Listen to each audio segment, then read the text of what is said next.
Boa noite, está a começar o Telejornal. A Sérvia, França, Guiné-Bissau e Zimbábue têm novos embaixadores acreditados em São Tomé e Príncipe e todos estes países querem ver reforçadas as relações diplomáticas e de cooperação com o nosso país. Cartas credenciais que os acreditam como novos representantes dos seus países foram entregues esta manhã ao Presidente da República, Carlos Villanova.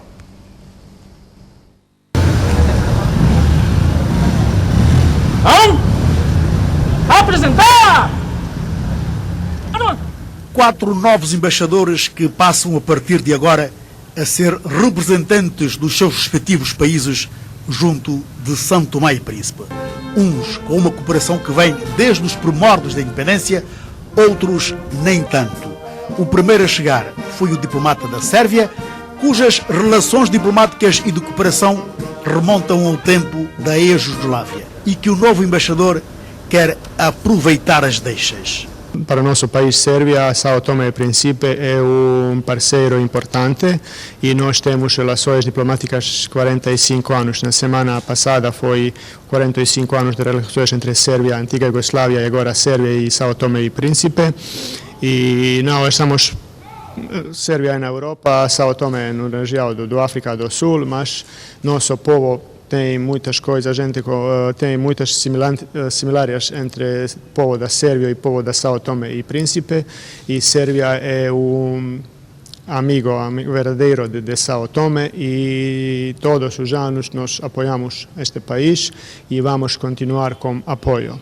Oferecemos as bolsas, ajuda técnica e outros tipos de ajuda para seu povo.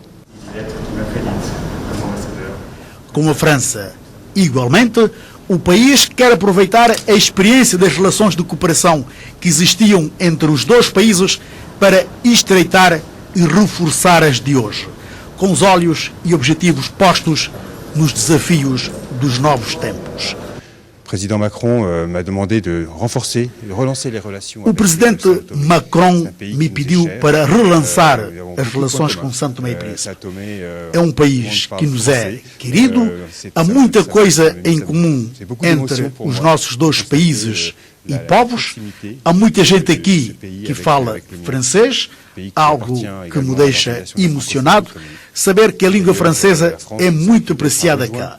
São Tomé e Príncipe tem outras proximidades com a França, é também membro da francofonia e a França igualmente quer aproximar a CPLP. São Tomé e Príncipe tem uma tradição democrática, o respeito pelos direitos do homem é para nós questões prioritárias, bem como outras áreas de cooperação que esperamos ver relançadas, como no passado, como as questões políticas, económicas, educativas e também artísticas. Olha, vamos receber em Paris, dentro de semanas, o Chiloli, portanto será um prazer imenso tê-los cá em Paris. Há igualmente a questão da defesa e segurança do Golfo da Guiné. Portanto, há muitas áreas de cooperação abertas para serem exploradas entre os dois países.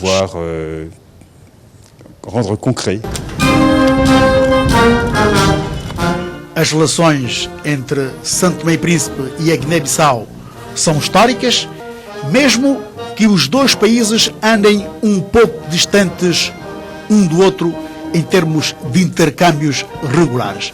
Mas nada os impede de estarem sempre juntos para fazer face aos problemas e os desafios dos dias de hoje.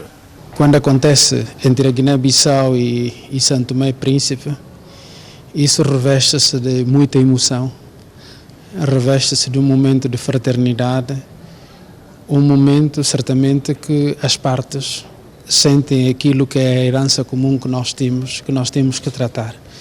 Heranças históricas, patrimónios comuns, partilhado, linguístico, cultural. Portanto, e também votos para que efetivamente eu possa cumprir a minha missão, que é fazer todo o possível para que o relacionamento dos nossos países possa se incrementar e possa, portanto, atingir novos patamares. Discutimos algumas iniciativas de cooperação bilateral que estão em curso, alguns acordos que nós temos em que as partes estão a trabalhar e, sobretudo, algumas oportunidades que também estão a merecer atenção, no sentido de potencializá-las em favor do desenvolvimento do nosso país, no domínio da cooperação. O novo embaixador de Zimbábue trouxe muitas ideias para o reforço da cooperação com Santo Tomé e Príncipe, deixando em aberto as oportunidades e as potencialidades que o seu país oferece. Tivemos muitas questões que discutimos. Queremos a colaboração de Santo Tomé e Príncipe para estas questões, como o turismo, agricultura. Queremos também ver o intercâmbio entre técnicos dos dois países e, por outro lado, o Zimbábue tem oportunidades de investimentos para oferecer nos domínios das minas, produtos agrícolas transformados, recursos minerais como ouro, diamante, prata e outros. Portanto, o Zimbábue tem muito para oferecer e também para receber com Santo Tomé e Príncipe. Nas audiências de hoje assistiram com o Presidente da República, a Ministra dos Negócios Estrangeiros, Cooperação e Comunidades e o Ministro da Juventude e Desporto e os assessores da Presidência da República. A Organização Nacional dos Trabalhadores de Santo Tomé e Príncipe, onde STEP, Central Sindical, está a programar para a próxima sexta-feira uma manifestação pacífica no país. A manifestação visa protestar contra o que a Central Sindical considera de falta de compromisso por parte do Governo com relação à nova grelha salarial. Nós temos vindo a negociar com o Governo, chegamos a um ponto de entendimento e até a presente data os problemas não foram resolvidos. O que é que isso quer dizer? Que da penúltima reunião que nós tivemos com o Governo, pedimos que a grelha salarial dos professores, de igual modo da saúde, deveriam estar anexados à grelha geral da função pública, que foi acordado entre as partes. E nós aguardamos até este momento, esse assunto não foi resolvido. Mesmo a proposta do decreto não contempla os artigos que nós acordamos com o Governo quando a negociação do memorando. Queremos agradecer ao Governo de viva voz pelos esforços, pela coragem que teve em assumir as 2.500 dobras, mas é verdade que por detrás das 2.500 dobras terá que resolver outras grelhas salariais. E é isto que nós aguardamos do Governo e estamos suscetíveis, abertos a qualquer momento, a qualquer hora, para que retomemos as negociações e encontremos alternativas para que não possamos sair à rua e nem façamos a greve. A propósito, tenho em direto no telejornal o Ministro do Planeamento, Finanças e Economia Azul, Engrácio Graça, a quem começo por agradecer pela presença e para depois lhe perguntar, Sr. Ministro, como é que o Governo do qual o senhor faz parte vê essa intenção da Central Sindical no tempo de levar avante, ainda esta semana, esta sexta-feira, uma manifestação, segundo eles, pacífica? Boa noite, Sr. jornalista, telespectadores, muito boa noite. Muito obrigado pela oportunidade que me concedida para, de uma forma muito simples, explicar, enfim, o que é que se está a passar neste momento. De facto, o Governo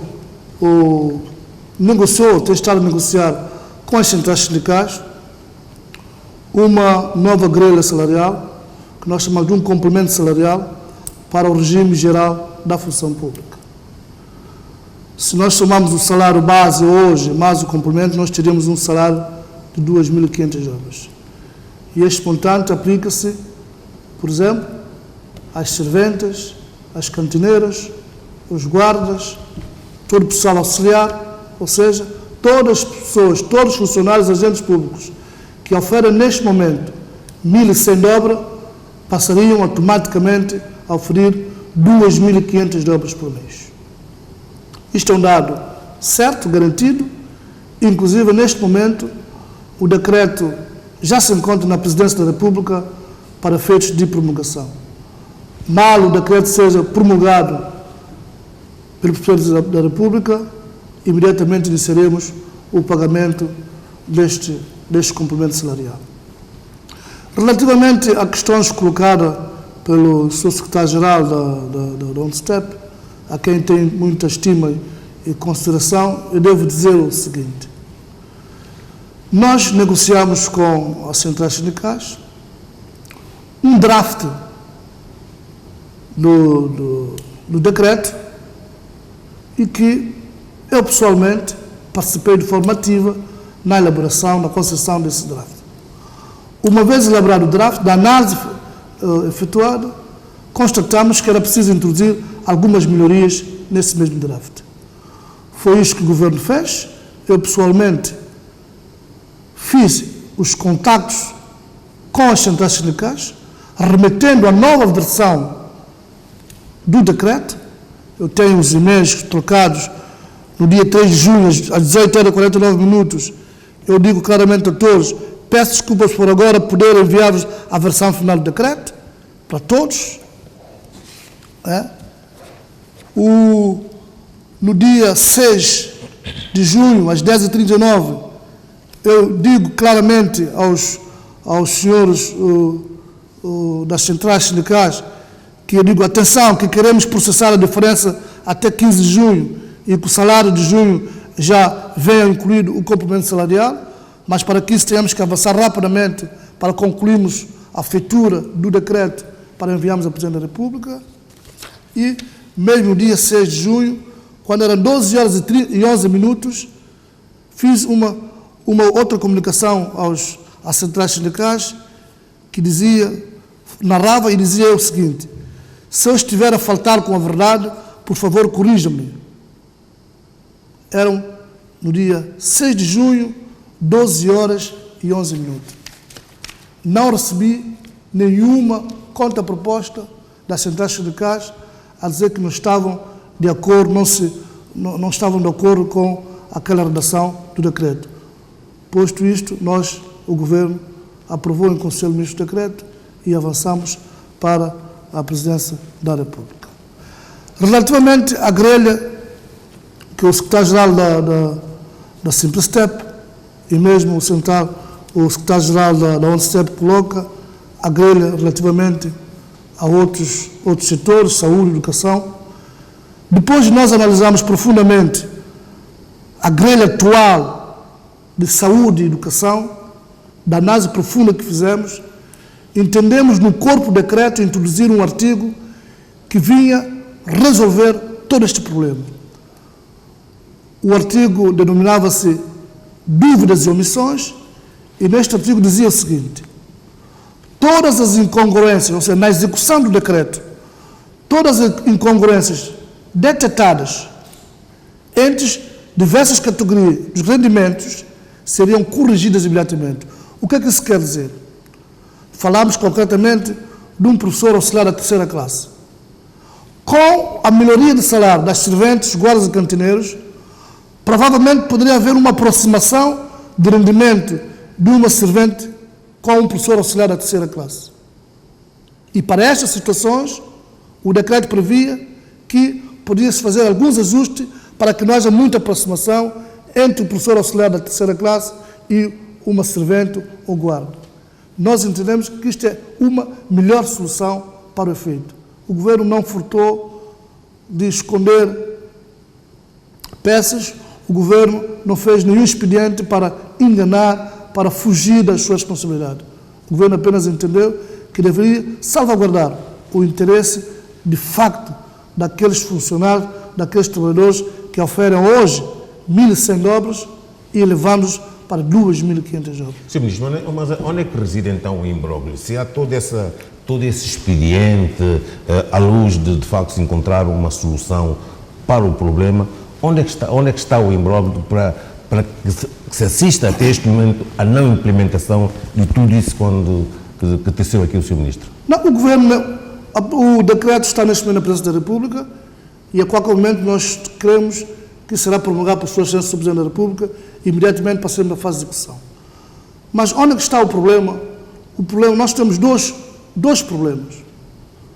Um tem a ver com a atualização desse complemento salarial e outro com o corpo, o teor do artigo 5º que fala sobre dúvidas e omissões. As centrais sindicais entendem que nós devêssemos, de facto, apresentar a grelha de saúde, educação e saúde. Quando, tecnicamente, analisando hoje o que é a grelha, o que é o rendimento dos funcionários da educação, dos professores, grosso modo, com o pessoal da saúde, entendemos, caso a caso, analisar aquelas incongruências de rendimentos que houvesse para poder melhorar.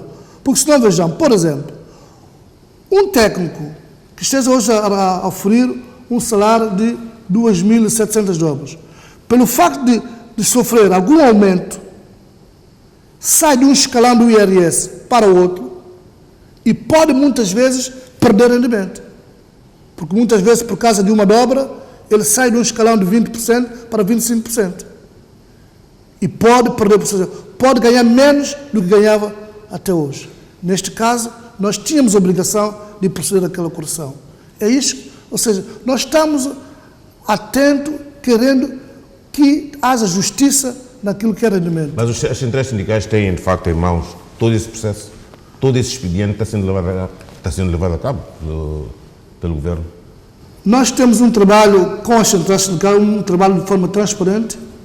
Nós, sempre que somos solicitados pelas centrais sindicais, nós comparecemos e mesmo o Governo, quando tem alguma situação, convocamos as centrais e elas, de facto, aparecem e nós discutimos. Não há nada escondido, está tudo aberto, nós trabalhamos de forma transparente, fornecemos toda a documentação às centrais sindicais e nós esperamos que, de facto, as centrais sindicais possam analisar, possam rever a posição e, de facto, voltar a sentar à mesa de diálogo das negociações, que é o mais correto. O Governo está aberto e sempre esteve aberto e as centrais sabem perfeitamente que o Governo nunca se furtará ao diálogo. Quer dizer com isso, Sr. Ministro, que não há razões para já para que as centrais sindicais avancem com a tal manifestação? Não há. Aliás, ainda ontem estivemos reunidos com as centrais sindicais e ficou acordado que voltássemos brevemente para a mesa de negociações, para outra vez darmos a continuidade à discussão. Por isso, com alguma estranheza, nós demos conta, constatamos que haverá provavelmente na sexta-feira uma manifestação pacífica. Aliás, é um direito, até preciso dizer, é um direito que assiste às centrais, mas isto para nós, o Governo, não é o melhor caminho. Nós entendemos que há espaço para o diálogo, estamos abertos para o diálogo e nós apelamos às centrais sindicais para o diálogo. Mas não acha, Sr. Ministro, que o grande problema das centrais sindicais é que elas sentem-se que, de facto, parece haver um dilatar do tempo? É verdade que sentam à mesa, discutem, enfim, trocam uma série de situações relativamente a essa questão da grelha, etc, etc. Mas parece-me que o que custa chegar é, de facto, a materialização das coisas. Isso certamente poderá levar os sindicatos a dizer, afinal de contas, parece-me que há uma intenção. Será que é para ganhar tempo? Não, penso que não. Mas deixa-me dar um esclarecimento.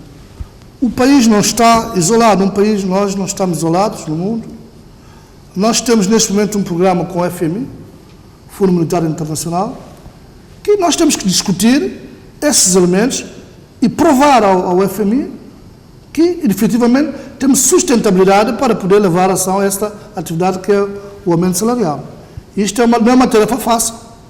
Nós, neste momento, estamos com a quinta avaliação do programa com o FMI e não tem sido fácil convencer ao FMI que é uma decisão soberana do Governo, do Estado de São Tomé, é melhorar o rendimento das pessoas face à crise, face aos constrangimentos, face ao aumento de preços dos combustíveis, face à crise na Ucrânia. Não é fácil convencer o nosso parceiro FMI de que o Governo estaria em condições. Isso leva o seu tempo, um trabalho aturrado, e nunca seria uma grande responsabilidade da nossa parte, da parte do Governo, avançar aceitando o aumento, a melhoria do rendimento, sem antes estar tudo resolvido com o FMI. Porque há uma consequência muito grande. Se nós não passarmos no programa que temos com o FMI em curso neste momento, nós perderíamos qualquer coisa como 78 milhões de dólares. O apoio às mais carenciadas, nós perderíamos imediatamente. O apoio orçamental de 15 milhões de dólares que temos com o Banco Mundial para este ano, nós perderíamos imediatamente. As obras da UACA, a melhoria das zonas costeiras de Santa Catarina, a construção de casas sociais, nós perderíamos imediatamente. Ou seja, o FMI é o nosso avalista. Então, temos que negociar, levar o tempo suficiente para que não possamos deitar tudo a perder. Sem esses montantes do Banco Mundial e os outros parceiros, União Europeia, o Banco Africano, o país não sobreviverá. Então, é preciso que acertemos, discutamos com o FMI para, de facto, nós temos o nosso programa com fundo aprovado para depois. Isso é um aspecto muito importante que nós gostaríamos que as centrais sindicais percebessem. Sem o programa com o FMI, Santo Tomé e Príncipe era um país falido, acabado. Perderíamos imediatamente 78 milhões de dólares, ou seja, todos os projetos neste momento em curso, financiados pelo Banco Mundial, BAD, União Europeia, parariam automaticamente, seriam suspensos automaticamente. Seriam um caos, um descalabro. Aí sim seria mesmo o fim. O que é que aconselha então, Sr. Ministro, nesta altura, tendo em conta a luz dessa explicação toda que deu, o que é que aconselharia, portanto, as centrais sindicais? As centrais sindicais nós aconselharíamos voltarmos à mesa das negociações, discutimos até a exaustão, e dizer, neste momento, o decreto está na presidência da República, dizer às serventas, às cantineiras, que já começam a estar inquietas, porque se não vão pagar, porque é mais uma face do governo, dizer a essa classe, a classe que vai ser beneficiada, e todos, de uma forma geral, que o decreto está neste momento na presidência, a qualquer momento ela é promulgada e executaremos o decreto. Sem pretender, puxando tudo, como na gíria se diz, puxar a brasa para a sua sardinha, Sr. Ministro, e nesta panóplia toda de coisas, como é que está a questão da comunicação social, que também não parece-me que o Governo tem estado a gerir, não sei se está a gerir da melhor forma, essa questão da comunicação social. Neste momento, qual é o ponto da situação? Bom, penso que o Governo está a gerir da melhor forma, sim, de uma forma criteriosa, com cautela, para, de facto, chegarmos a bom porto. Nós discutimos com o Sindicato da Comunicação Social, uma boa discussão, e neste momento o que está em causa, também no mesmo ofício que seguiu o decreto sobre o ajuste salarial, seguiu também o decreto da Comunicação Social, que, enfim, estabelece a transição de todos os técnicos e jornalistas da Comunicação Social para um regime regulatório privativo. Este decreto é promulgado pelo Presidente da República, nós iniciaremos já está na presidência. Já está neste momento, desde dia 10 de junho, está na presidência, e estamos a avançar, para dizer os sindicatos da comunicação social que o Governo está seriamente engajado, empenhado, certo de que há constrangimentos fortes naquilo que é os recursos. O país não gera recursos suficientes para assegurar todas as despesas, mas nós temos que fazer um esforço. No âmbito da melhoria desse ajuste ou nova grelha salarial para a comunicação social, para quando é que se prevê efetivamente a implementação de facto de tudo isto? Mal temos é preciso esperar o decreto. A promulgação do Presidente. Pois, pensamos essa semana, mas se tanto, o Presidente deve promulgar o decreto e iniciaremos todo o processo, porque sem o decreto é uma peça-chave para todo este processo. E como é que se justifica que depois os agentes da comunicação social tenham sido confrontados com uma situação, um decreto que exige, portanto, uma série de documentos, incluindo provimento diploma de provimento, para de facto fazer parte deste novo regime privativo? Como é que se justifica isto? Por exemplo, quando se trata do diploma de provimento, estamos perante uma situação de nomeação. Exatamente. De nomeação. E quando nós temos, portanto, a maior parte de agentes da comunicação social já nomeada há muitos anos. Pois, ainda bem que coloca essa questão. É uma questão meramente que tem a ver com o Tribunal de Contas, mas eu devo dizer o seguinte. O que está a passar neste momento, vamos proceder à transição, ou seja, todos os técnicos jornalistas de comunicação social vão sair de um regime para o outro, vão transitar de um regime para o outro, mediante, enfim, as equivalências que a lei prevê. Logo, entendemos que é preciso legalizar o que está em causa. Isso não se pode chamar de uma nomeação, mas sim é legalizar essa transição. Para quê? Para quando eventualmente um jornalista ou um técnico tenha uma nomeação, vai Tribunal de Contas e vai dizer, não, eu não tenho esse processo, eu não conheço esse processo. Mas isso não será uma tarefa que deveria caber à administração pública? Sim, mas será uma tarefa também, sobretudo, de forma individual ou através do sindicato de jornalistas, junto à administração pública e junto também ao Tribunal de Contas, aferir se de facto esses expedientes são mesmo necessários ou não. É uma questão de, junto a essas duas instituições, a administração pública em primeiro lugar e logo a seguir ao Tribunal de Contas, aferir se de facto esse expediente de diploma de provimento, os currículos, isso tudo, efetivamente são importantes. O certo é que o Governo está a fazer a sua parte, já produziu o decreto está na Presidência da República e os passos seguintes serão cada um interessado junto à Administração Pública e junto ao Tribunal de Contas. Eu estou quase certo de que há classes que já gozam desse regime privativo, não é? Portanto, há classes profissionais que já gozam, que têm direito a esse regime. Julgo saber, Sr. Ministro, que a essas classes não foram exigido todo esse processo. Não posso confirmar se foram ou não, mas se porventura entra depois de estar já no regime privativo, por exemplo, se entra um jornalista, ele não tem necessidade mais, ele entra já para o regime. Então, só tem que passar o processo de nomeação e ainda assim vai na mesma para a administração pública e para o Tribunal de Contas. Mas acredito que, estando num regime e fazendo a transição para um outro regime, que é um regime novo, para uma questão de legalização da sua transição, creio que é preciso fazer alguma tramitação administrativa.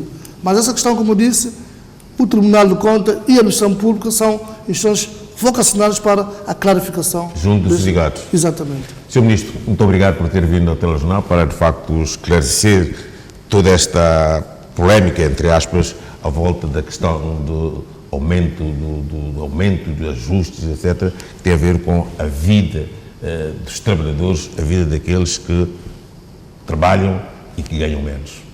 Muito obrigado, Sr. Jornalista, para dizer que o Governo e eu próprio, enquanto Ministro das Finanças, estou sempre disponível, mas sempre disponível, com os sindicatos ou num outro fórum qualquer, disponível para prestar todo o esclarecimento para o bem, para que as pessoas saibam exatamente o que é que está em causa, o que está em jogo. Obrigado. Obrigado, Sr. Ministro, e muito boa noite. O Governo inaugurou hoje na comunidade de Santa Catarina, distrito de Lembá, a escola básica denominada Francisco Quaresma, uma infraestrutura financiada pelo Banco Mundial através do projeto de resiliência de apoio à zona costeira Huaca. Foram muitos os pais encarregados da educação que se deslocaram ao local com o objetivo de testemunhar a inauguração da escola básica da comunidade de Santa Catarina, denominada Francisco Quaresma. Uma infraestrutura erguida de raiz e contém 2 salas de aulas, uma sala multiuso, direção, sala para os professores, cozinhas e muito mais.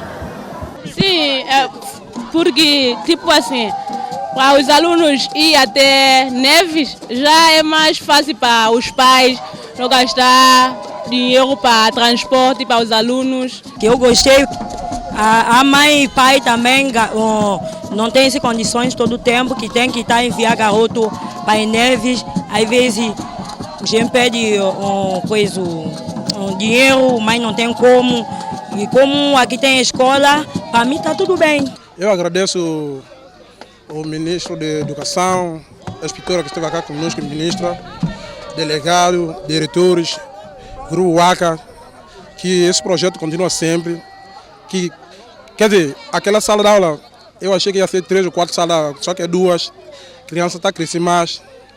Eu acho que quer dizer que o projeto também pode crescer também, que pode fazer mais outras salas de aula para ter futuro para nossos filhos mais tarde. Estou muito satisfeito. Para mim já trouxe benefício para as crianças no distrito de Lembao, mais concretamente na Vila de Santa Catarina, de forma que as crianças estudam com mais facilidade e então o que nós podemos fazer é criar mais condições, de forma a ter mais escola nesta vila. Nós estamos a criar um conjunto de infraestruturas que permitem essas comunidades, fundamentalmente as comunidades costeiras, se adaptarem. Uma das questões que nós vimos era que as comunidades costeiras deveriam selecionar uma infraestrutura social que elas considerassem a mais importante, prioritária para elas. E nós, em 6 comunidades, vimos que as 6 comunidades selecionaram escola.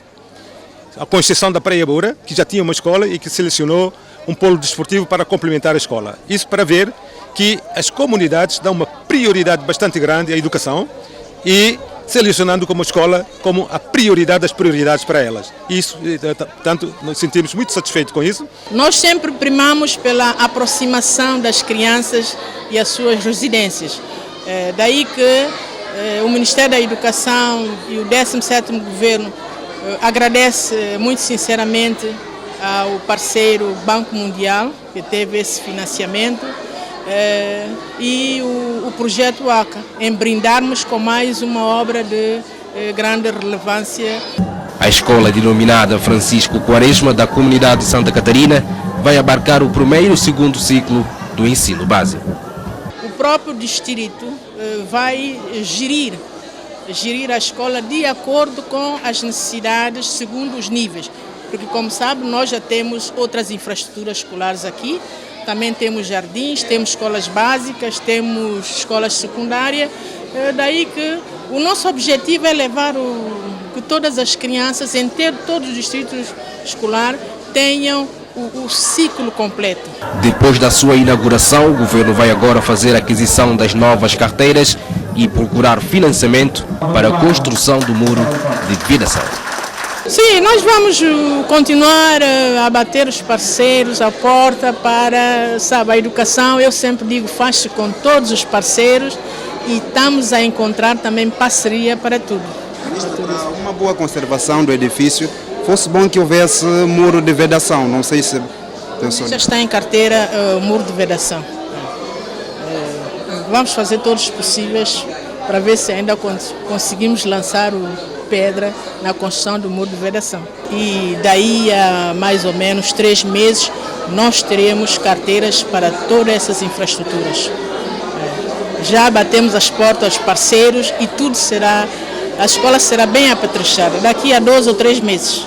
Quer dizer, nós podemos dizer que o próximo ano letivo, porque praticamente este ano letivo está no fim, mas o próximo ano letivo a escola funcionará com todos os seus apetrechos. O governo inaugura a Escola Básica Francisco Quaresma, a nova infraestrutura financiada pelo Banco Mundial através do projeto Waka. Ainda em Santa Catarina, o governo lançou a primeira pedra para a construção de 25 casas sociais na zona de expansão segura desta comunidade pescatória. Obras também financiadas pelo Banco Mundial no valor de $500 mil.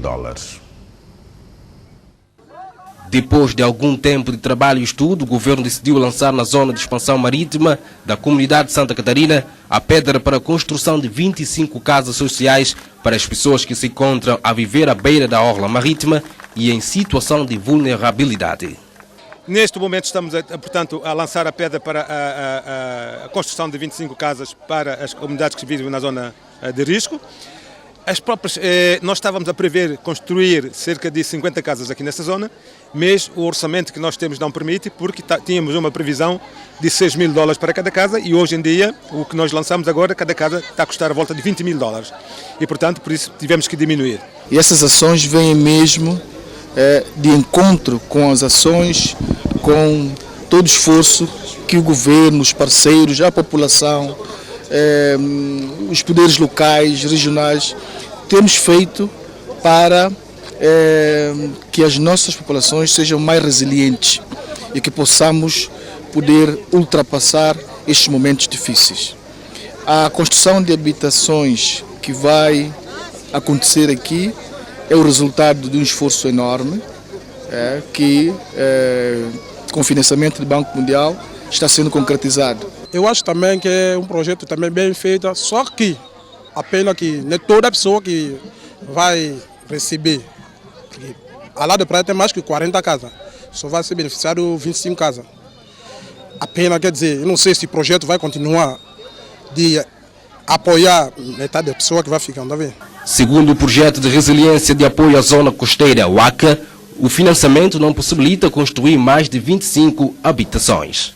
Mesmo assim, a própria comunidade selecionou também as pessoas que vão beneficiar destas casas. Portanto, é a própria comunidade que reuniu e selecionou as pessoas mais vulneráveis, as que vivem em zonas mais de risco, em zonas com as pessoas que têm mais dificuldade, são as que vão ser as beneficiárias destas casas. Portanto, nós estamos a fazer um conjunto de atividades agora, não é? Que vai permitir que as pessoas mais vulneráveis possam sofrer menos e que toda a comunidade de Santa Catarina possa também ter menor impacto negativo sobre os problemas das mudanças climáticas que têm estado a sofrer durante todos estes tempos. Tudo isto que estamos a fazer é pouco. Por isso é que o governo tem se redobrado no sentido de mobilizar mais recursos para colocar à disposição dos diferentes poderes locais, regional e não só, no sentido de nós podermos erguer mais habitações, mais escolas e que possamos trazer mais benefícios para a nossa população. O importante é ter a população segura e ter a população com condições suficientes para que as mudanças climáticas não façam tantos estragos como têm feito. 8 meses é o prazo de execução das obras financiadas pelo Banco Mundial no valor de $500 mil.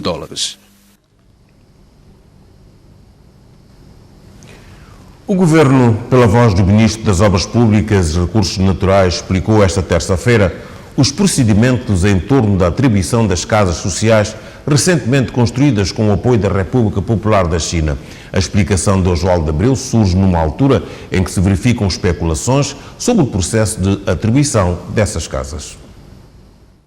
O Governo criou uma comissão de avaliação e atribuição das referidas casas aos possíveis beneficiários. Mas a demora na distribuição está a criar especulações. Perante tanta onda de preocupação, o Governo, desde a semana passada, no Conselho de Ministros, na quarta-feira passada, já se tinha pronunciado no sentido de mandar parar o processo para que todos os esclarecimentos fossem feitos. Portanto, de certa forma, compreende-se, né, o alvoroço que se tem debatido sobre este processo, mas eu não conheço nenhuma lista, eu tenho, me enviaram o resultado do trabalho que foi feito, eu não conheço nenhuma lista definitiva de distribuição de casas. O Ministro garantiu que dos 60 apartamentos sociais, um deles foi atribuído pelo Governo ao cantor João Seria, pela sua contribuição na promoção da cultura nacional. Fala-se de pessoas beneficiadas, pessoas que já estão lá. Eu não conheço a única pessoa. O único santomense que tem casa social neste momento chama-se João Seria. Mais ninguém. Tudo que estão a dizer que fulano já tem, o primo, fulano, tudo isto não corresponde à verdade. O processo tem fases e justamente está demorado porque nós estamos a primar pela isenção. Há erros, certamente que os há. Nós vamos corrigir aqueles que são identificados. Nós colocamos alguém com bastante idoneidade à frente deste processo, o Dr. Frederico dos Anjos, que está disponível para dar toda a explicação e os esclarecimentos e vai sair uma nota de esclarecimento público sobre o processo. Oswaldo Abreu diz compreender que existe uma preocupação muito grande da população à volta deste processo. Compreendemos que há uma preocupação muito grande, certamente, talvez, pelo passado, mas há 3 ou 4 elementos que nós temos e devemos nos concentrar. Primeiro, não existe lista definitiva dos selecionados. Segundo, após o trabalho de apuramento dos inscritos, publicou-se lista dos inscritos com critérios e os pré-selecionados. Publicou-se por quê? Porque, de acordo com os critérios aprovados pelo Conselho de Ministros, a lista tem que ser pública para ser escrutinada. Ou seja, se o fulano de tal está lá inscrito e conseguiu dobrar a pré-seleção para ir ser beneficiado, ele será denunciado publicamente, porque o nome dele é público e a população, todos os santomenses têm direito de denunciar. O Ministro das Obras Públicas e Recursos Naturais, Osvaldo Abreu, garantiu ainda que a lista dos pré-selecionados será passada a pente fino. Nós até no início fizemos questão de convidar representantes dos outros órgãos de soberania, designadamente a Presidência da República, a Assembleia Nacional, para nós termos um círculo e evitar o que nós estamos agora a ver. Mas uma coisa nós podemos dizer a nível do governo e da governação. A lista vai ser escrutinada e as pessoas que não cumprem com os critérios previamente definidos não estarão na lista dos pré-selecionados. Último aspecto, o sorteio. Depois de passarmos a pente fino os pré-selecionados, ninguém vai ter casa de imediato. São 59 apartamentos. Governo com esclarecimentos à volta do processo de atribuição das casas sociais construída com apoio da China. A economia nacional vai desacelerar este ano em 1,4% e haverá uma aceleração da inflação média na ordem dos 15%. A informação foi avançada esta terça-feira em comunicado do Banco Central, que anunciou um conjunto de medidas para conter essa pressão inflacionista. Banco Central de São Tomé e Príncipe, nota de imprensa. O Comitê de Política Monetária do Banco Central de São Tomé e Príncipe reuniu-se ordinariamente no dia 13 de junho de 2022 para analisar as informações recentes sobre a conjuntura económica nacional e internacional, tendo constatado o seguinte. Primeiro, no contexto internacional, prevê-se que a pressão sobre a inflação permaneça elevada, com tendência crescente do preço de matérias-primas.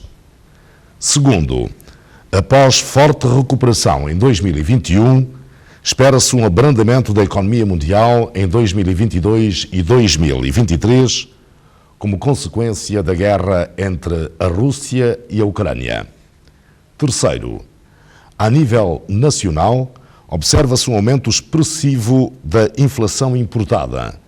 Adicionalmente, o aumento do preço dos combustíveis no mercado nacional e os efeitos das intempéries causadas pelas alterações climáticas têm constituído fatores adicionais de pressão sobre a inflação.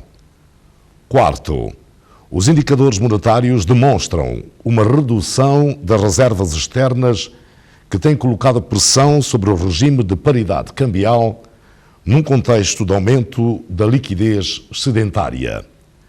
Quinto, por outro lado, a redução dos donativos e de outras receitas orçamentais tem concorrido para pressionar o crédito interno. Sexto, em termos prospectivos, espera-se para 2022 uma desaceleração da economia para 1,4% e uma aceleração da inflação média anual para 15%. De modo a conter a pressão inflacionista, assegurar a manutenção do regime cambial e assim preservar a estabilidade dos preços a curto e médio prazos, o Comitê de Política Monetária do Banco Central de São Tomé e Príncipe decidiu: primeiro, aumentar a taxa de juro de referência de 9% para 10%. Segundo, aumentar a taxa de facilidade permanente de liquidez de 9,5% para 10,5%. Terceiro, aumentar o coeficiente de reservas mínimas de caixa RMC em moeda nacional de 18% para 28%, mantendo o coeficiente em moeda estrangeira em 21%. Quarto, proceder à emissão de certificados de depósitos à taxa variável, visando controlar o excesso de liquidez no sistema bancário. O Comitê de Política Monetária do Banco Central de São Tomé e Príncipe continuará a acompanhar de forma atenta e sistemática a evolução macroeconómica nacional e internacional e tomará, dentro das suas competências, todas as medidas para mitigar os efeitos da mesma e preservar o sistema financeiro nacional. Os membros da Comissão Africana para Direitos Humanos e dos Povos iniciaram esta terça-feira um workshop de capacitação sobre o reforço do cumprimento das obrigações de apresentação de relatórios periódicos sobre direitos humanos. O evento de 3 dias decorre via Zoom a partir de Moçambique.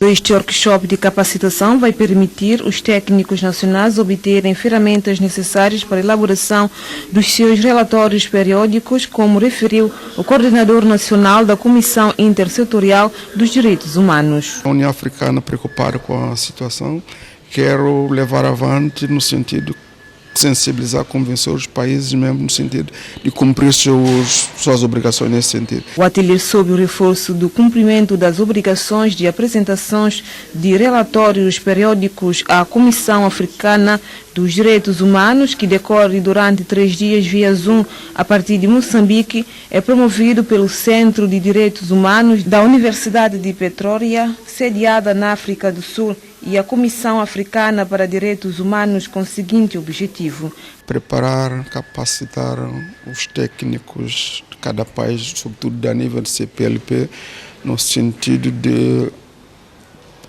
elaborar os relatórios que cada país tem a obrigação de apresentar periodicamente. Como devem saber, São Tomé e Príncipe é membro da União Africana e ratificou um conjunto de convenções que atinente a essa organização. Mas no quadro dessas convenções há disposições que obrigam os Estados-membros a apresentar periodicamente seus relatórios sobre a implementação das normas dessas convenções.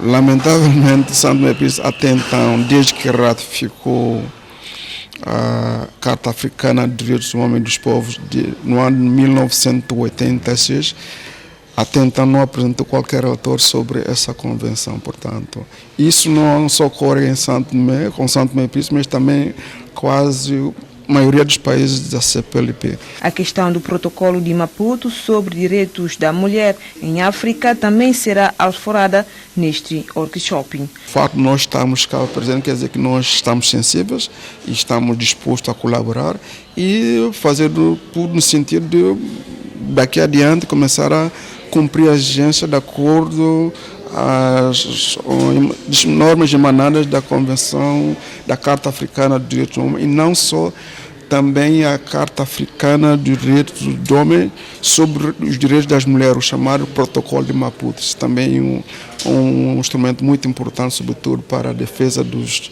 direitos das mulheres. Além de São Tomé e Príncipe, participam neste workshop via Zoom técnicos de Angola, Cabo Verde, Guiné-Bissau e Moçambique. Uma casa foi completamente consumida pelo fogo e outras 2 parcialmente na tarde desta terça-feira do Riboca Capital. As causas do incêndio na altura foram dadas como desconhecidas pela equipa de proteção civil e bombeiros no local.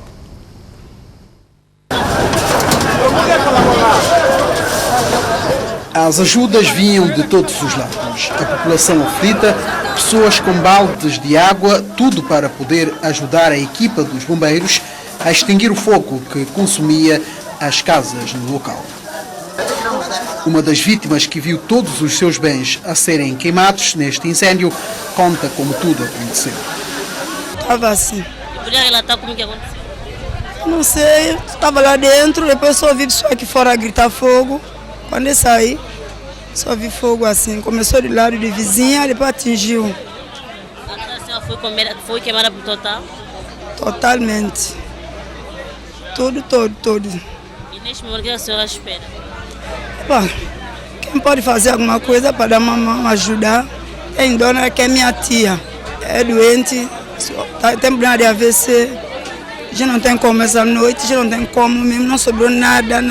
Há uma casa que vivia cerca de 5, 6 famílias, uma outra também, ao lado também havia morador também, mas no momento ela não encontrava em casa e não só como as outras casas também. Uma das testemunhas agradeceu a rápida intervenção dos bombeiros nesta operação. Segundo, quando nós estamos cá numa brincadeira cá, aí houve um dos nossos colegas, ao descer ele deparou com um bocado de fumaça, ele alertou-nos e depois toda a malta correu para lá e quando a gente chega lá a gente já encontrou uma chama já bem intensa dentro de casa e de lá é que começou esse expediente, tendo em conta que embora não havia água, mas no momento que a água também chegou, a gente tentou, mas essa ligação que a gente tentou fazer para o bombeiro e quando era muita ligação, com certeza que estava a dar impedido, mas o bombeiro conseguiu nos atender e chegou a tempo, que nos ajudou também bastante. Diz o ditado que é no momento de aflição onde se conhece os verdadeiros amigos. Neste momento de desespero, o Ministro da Justiça e Administração Pública, Cício Santos, acompanhou de perto a aflição dos sinistrados. O ministro passou, disse que ele vai estar ao lado sempre, vai passar mais tarde para saber como é que vai ficar. Depois de extinguir o incêndio e de fazer um levantamento, o comandante dos bombeiros fez um balanço provisório do sucedido. Uma casa queimou por total. 2 outras ficaram parcialmente atingidas e foram obrigadas a ser arrebentadas para que o fogo não propagasse. No entanto, no que diz respeito à origem de fogo, para nós também é uma suspeita, uma vez que o proprietário diz que não tem ninguém na propriedade. Construíram outra casa de raiz em Santa Amaro, estão a morar em Santa Amaro e a casa está fechada. Logo, não se pode apurar, nós não podemos apurar assim de ano leve qual é a origem do incêndio. E a casa é eletrificada? Pelos vistos sim, uma vez que a redondeza toda tem ligações elétricas, tem por acaso. E ao chegar, qual foi a maior dificuldade dos bombeiros? É o velho ditado de acesso, esse é que é o problema. Um trabalho com muita agitação e perigo que levou um oficial da equipa dos bombeiros a ser socorrido para o Hospital Central por ter sofrido uma lesão no terreno.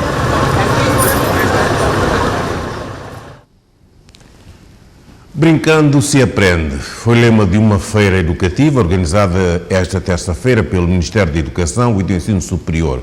Caué foi o local contemplado, com os alunos do distrito a poderem expor as mais diversas manifestações culturais.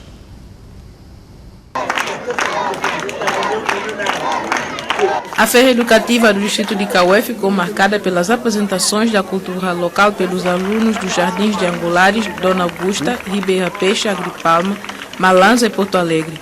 Aqui em Caué tem uma especificidade que é uma zona piscatória e então fez a exposição em relação a produtos de pesca, os acessórios de pesca como canoa, o remo, a rede, as palaias com os peixes. Então as crianças dramatizaram essa situação de pesca.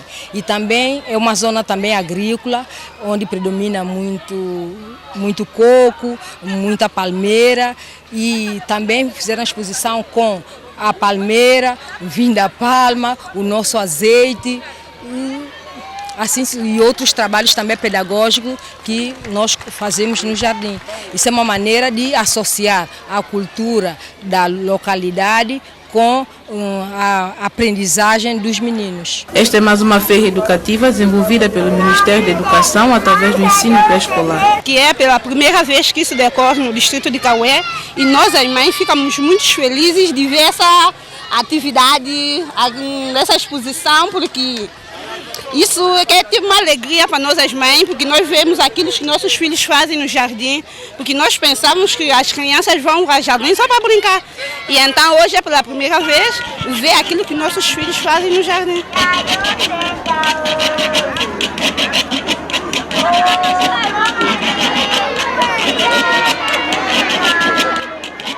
grande objetivo é sensibilizar os pais sobre a importância da pré-escolar. E também crianças com deficiências, porque muitas crianças têm deficiência, os pais não levam para jardins de infância. E essas crianças ficam em prejuízo em relação a outras crianças. Porque como o Unicef tem o lema, não deixar ninguém para trás. O distrito de Mesoche será o próximo a acolher esta feira educativa que culminará no distrito de Água Grande no próximo dia 16 de junho, Dia da Criança Africana. Assinala-se hoje o Dia Mundial de Doadores de Sangue. Para marcar a efeméride, a Rede das Mulheres da Polícia Nacional promoveu uma campanha de doação de sangue que contou com o apoio do Ministério da Saúde. O Dia Mundial do Doador de Sangue foi criado com o objetivo de aumentar a conscientização mundial sobre a necessidade de dispor de sangue e produtos sanguíneos seguros para transfusões e destacar a contribuição essencial que os doadores voluntários fazem aos sistemas nacionais de saúde. No país, as autoridades têm lutado para eliminar a doação familiar. O que não é recomendado, tanto estamos com esse esforço todo. Estamos a ver se nós conseguimos eliminar a adoção familiar e promovendo apenas a adoção benévola. O esforço tem sido feito de maneira que nós possamos conseguir estabelecer um nível, ou recomendado pela OMS, que é pelo menos até o 80% de adoção benévola. Dezenas de pessoas tomaram parte nesta campanha de doação de sangue, promovida pela Rede das Mulheres Polícias, com a ajuda de alguns parceiros.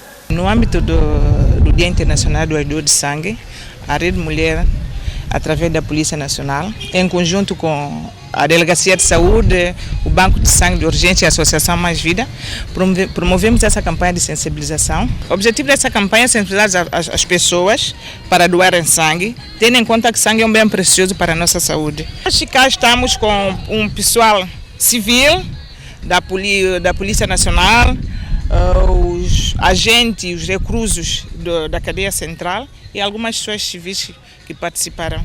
Também temos algumas associações religiosas aqui conosco e o importante é que as pessoas sentem-se à vontade de doar sangue. Nós temos que eliminar qualquer possível sintoma ou sintomatologia que um doador apresenta, tanto devido hoje quando estamos com a epidemia de dengue, nós estamos com a epidemia de Covid e outras patologias, um controle rigoroso do doador de sangue é de extrema importância. Portanto, não posso fazer uma estimativa real, mas no fim esperemos de que possamos conseguir sangue suficiente que possa colmatar as nossas dificuldades no banco de sangue. Doar sangue é um ato de solidariedade.